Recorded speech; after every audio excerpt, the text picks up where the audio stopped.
The six-legged rape centaur. Six-legged rape centaur is a name given to a bizarre-looking unidentified creature that somewhat resembles a centaur from Greek mythology. It appeared in the following eyewitness account posted by an anonymous user on 4chan on November 2008. I'd like to start off by saying that I don't have a fucking clue why I'm posting this on /x/ or, really, at all. Maybe I'm afraid of dying, or something. The events described in this story happened a month and a half ago, in Shenandoah, West Virginia, although I typed this up about 2 weeks ago. I just haven't really had the guts to post this until what happened yesterday.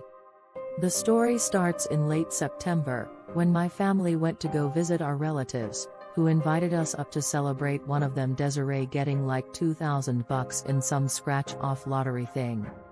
They live in this really fucking shitty part of Shenandoah that people from Charlestown, Shepherdstown and Ranson, basically the least rednecky parts of WV, like to call Squalor Holler. It's way up on the mountain, and exactly like how everyone pictures it when they hear about it, nothing but ramshackle shacks, rusty-ass rebuilt trailers, everything fucking covered in decades-old Christmas decorations because they're all too busy being smelly rednecks to ever clean up. Real deliverance shit, just no rivers or canoes. The relatives we were visiting are absolutely confirmed inbreeders, all cousins fucking each other. We don't refer to them as aunt, uncle, whatever, just relatives. Not terrible people or anything, just absolutely cartoonish, depressing hillbilly stereotypes. So anyway, we're up here in this godforsaken trailer, it sucks. There's like 8 of them, plus me, my dad, my mom, and my sister. About 2 hours in, my mom takes my cell phone so that I can focus on the family time together, which is bullshit. All we did the whole time was eat TV dinners and be forced to watch NASCAR and shit. After like 6 hours of this shit, about 10 minutes before we're supposed to leave, it starts raining. We know how treacherous the roads can get up on the mountain, so we decide to wait for the rain to die down. Flash forward 2 hours later, it's fucking dark as hell, 10 o'clock, and there's a flood warning for the area. I have my phone back by this time, no reception, though, of course, I'm playing Tetris and Texas Hold'em and stuff, when suddenly I hear my dad start losing his shit in the next room. I walk over, and it turns out that they let slip that they'd buried their kid, Thomas, outside, and apparently were afraid the rain would wash up his body or some other horseshit. The kid was like 6, he was attacked by a dog, and they never told the cops. Just fucking buried him like he was a family pet. My dad's flipping his shit, and rightfully so, because, you know, we live in the 21st century and all. So our relatives all say they'll sort it all out in the morning. My parents tell me and my sister to stay in the same room as them during the night, and we do.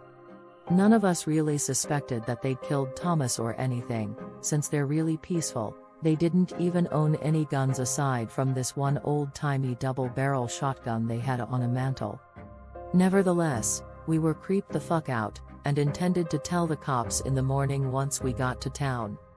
So, it was like 3 in the morning, I couldn't sleep. Power had gone out for the 5th time or so, and I'm not able to charge my dead phone. Worst part is, I could see Thomas's little grave right outside the window. Little cross on it and everything, and I assumed the kid couldn't have been buried deep at all since they were so worried about him just washing up out of the grave. So I was just fixated on it, kept being drawn to looking out the window. And then I saw the fucking worst thing in my life. Something was creeping through the trees toward the house. I stared at it for a while, but couldn't get a good look at it since it was raining and the brush was so thick. For a few minutes I assumed it was 2 really pale horses, kind of ambling through the woods side by side. But then it walked into the moonlight, and I saw that it was all one thing, like a kind of human torso, but wider. It finally stepped into full view, and I saw it had something like 6 legs, kind of somewhere between a beetle's legs and a horse's legs. 2 arms, right where someone would normally have them, but they were about a half a foot longer than any normal man's arms. It had a bald head, but the face looked like some sort of fucking bizarre masquerade ball kind of mask. This fucking clenched up, furrowed forehead, and a nose that looked sort of like a crow's or a raven's beak. It didn't have eyes, either. Just like the depressions where eyes would go. It looked like it had a human mouth, underneath its proboscis. What still strikes me to this day is that it seemed to have a penis, too, like right on the abdomen where a normal person's dick would be. The thing moved sort of gracefully, and made these soft thumping noises when it moved.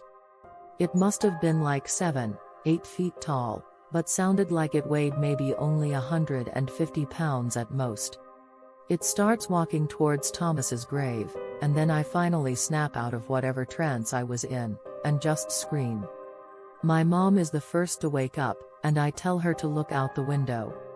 She rushes over, and doesn't really seem to understand what she's looking at. After a minute, though, the thing bends down and starts pawing at the grave with its hands. My dad and Jasper rush in, and Jasper just fucking loses his shit. Screams like a little girl, runs back out of the room, yelling for his father, yelling it's outside, it came and it's outside. I look back and see the thing is digging furiously at the ground, kicking up huge mounds of dirt. I hear these sounds of feet running around the house. I think they were looking for the shotgun. The thing reaches into the hole and grabs up what I assume was Thomas's body by the leg in one hand.